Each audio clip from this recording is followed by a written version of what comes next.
What's up, guys? Welcome to the Casual Horror Fan Channel. Today, we're going to be talking about Nefarious from 2023, directed by Carrie Solomon and Chuck Konzelman. I want to discuss why this film didn't work. And just to give you my perspective, I'm coming at it from a Christian perspective. Wasn't a huge fan of this film, but if you're a Christian, if you're not a Christian, if you liked it, if you didn't like it, I think you'll get some interesting perspective here. Let's start with our synopsis, or our lead actors, actually. Sean Patrick Flannery, he plays Edward Wayne Brady and the demon Nefarious, and Jordan Belfi, he's Dr. James Martin. A psychiatrist is sent to evaluate a death row inmate who claims to be possessed by a demon calling itself Nefarious. As the doctor tries to determine whether the inmate is genuinely possessed or simply mentally ill, the entity reveals it knows intimate details about his personal life, claims it will cause 3 murders before the day is out, and tries to manipulate him into publishing a satanic manuscript. The film builds to the inmate's execution and a supernatural confrontation that changes the doctor's worldview.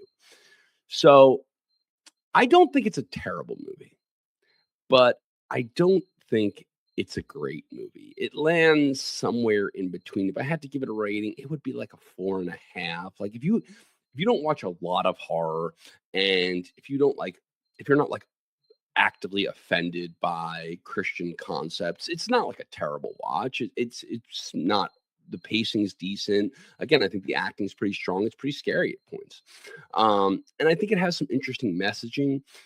Even for a movie that's explicitly Christian, some of the theology I did find a little bit questionable. But as a Christian, I generally agree with the messaging itself.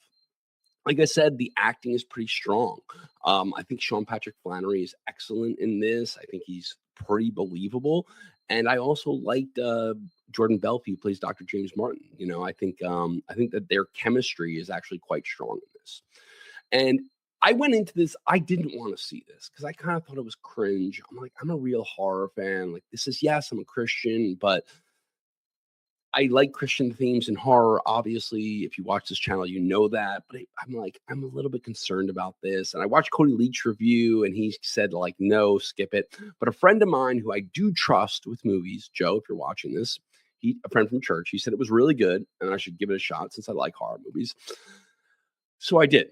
I figured, hey, I like possession movies. I like horror movies. He said it's good. Let me give it a shot. Obviously, it wasn't like low budget. They weren't going for like the God's Not Dead thing where it's, like not really, it's like really only for people who are like very Christian.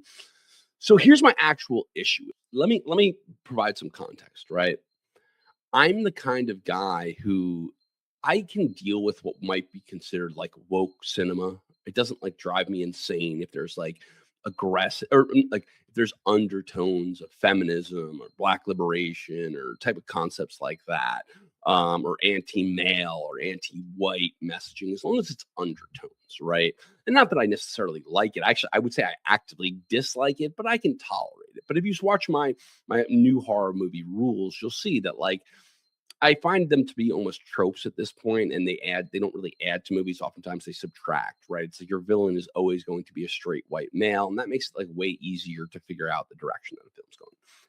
And unfortunately for Nefarious, it's basically the inverse of that. The real issue here is just like the issues that have overtones, right? They take undertones that are obnoxious and they make them overtones, which like Black Christmas, what was it, 2023 or something like that. And that like it can make it at times unwatchable. And this is just the opposite side of that, right? The story, let me distill it for you. The story is very clearly secondary to the message. You can feel that they wanted to get specific points across, and they hammer it home so hard that the story itself suffers. It's not unwatchable, it's not awful, but it's obvious that the story was not the main ambition. The message was. And to me, that's really frustrating because horror as a genre is soaked in Christian themes. It's everywhere. Good versus evil, temptation, redemption, something like The Conjuring. Like, how many people have seen The Conjuring? And how exactly, someone carefully explained to me, maybe that they did a seance, which you shouldn't do, but the family actually did do seances. Like Ed and Lorraine Warren, I don't agree with it. They literally did do seances. It's obviously a Christian themes. It's obviously a Christian movie. So is Conjuring 2.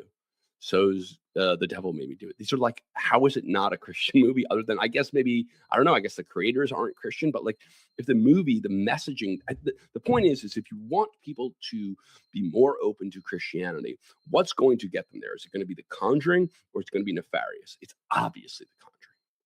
It's obviously The Conjuring. And horror to me has always leaned on these, and again, not exclusively, but it's often leaned on these ideas because they're rooted in something fundamental, right?